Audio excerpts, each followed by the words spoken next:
Kain na tayo. Tikman na natin yung cauliflower rice. Isang ulam po namin ay paksiw na pata. Paksiw na isda. Saka paksiw na isda.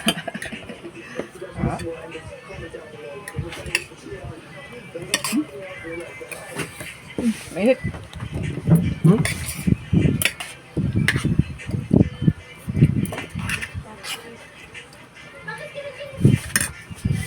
Sarap yung paksiw, yung galunggong. Malilit na galunggong. Parang rice na rin siya, oh. Sinangag. Tapos lagyan ng asin, pamienta.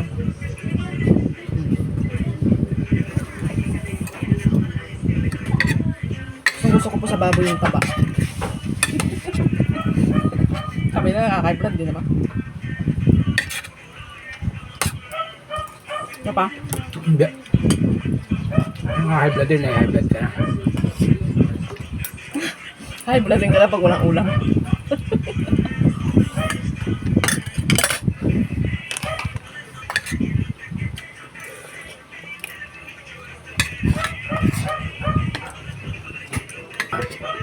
Broccoli rice.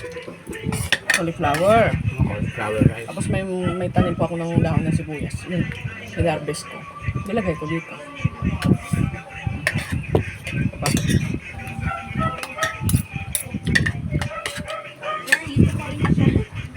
Malaking tulong din po yung may tanim-tanim kang kahit paano gulay-gulay sa bakuran, sa harapan ng bahay. Kahit maliit lang yung space eh.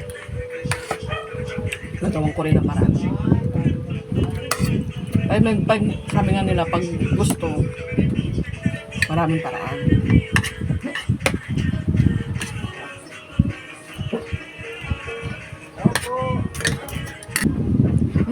Malambot ko yung bako. Alam niyo po itong tsa ako. Masarap kasi yung galunggong. Nagpakulop ako ng talbos ng kamuting pula. Yun po iniinom ko.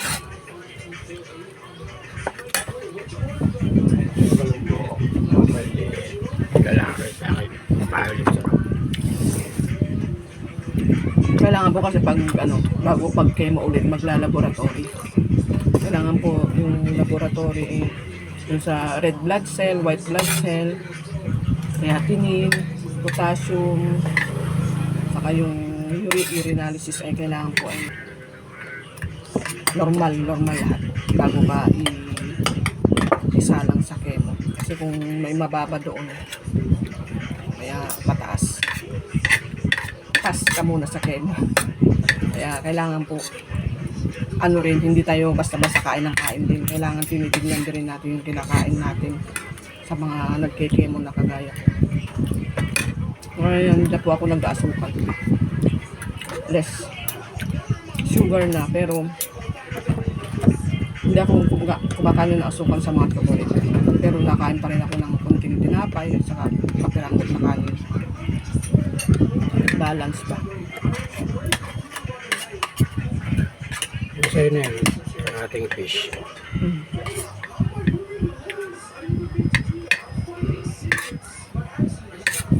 Ang ginagawa ko po yung talbos ng kamuti na red.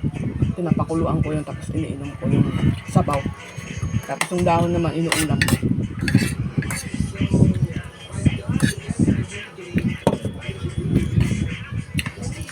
Kung talagang gusto mong gumaling, kailangan din tulungan mo rin sarili mo.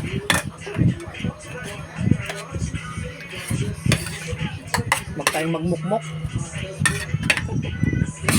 Kasi wala naman ibang tutulong sa'yo kundi sarili mo lang. Pagdating sa ganitong... Kasi ikaw ang nakakalam na sa sarili mo. Di ba ba?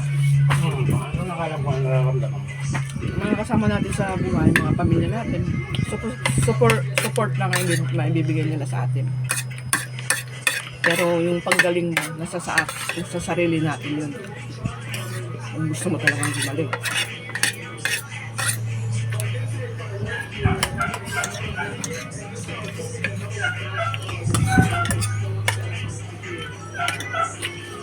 Kasi kung pinapakita mo na nangihinaan ka rin ng loob, siyempre mga pamilya mo, nangihinaan din sila ng loob.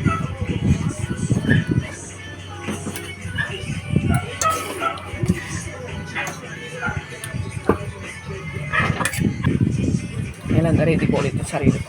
Next week, ay isang linggo pa. Bali, ang sunod na chemo ko ay March 14.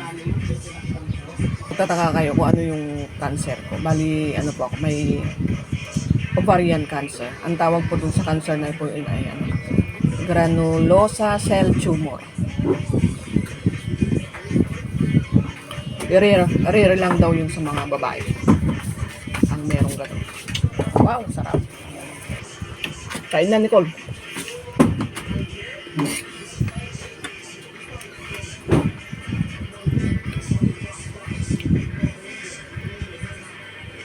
Yung granulosa cell tumor ay bihira lang po sa aming mga babae. Sa mga babae nagkakaroon nun.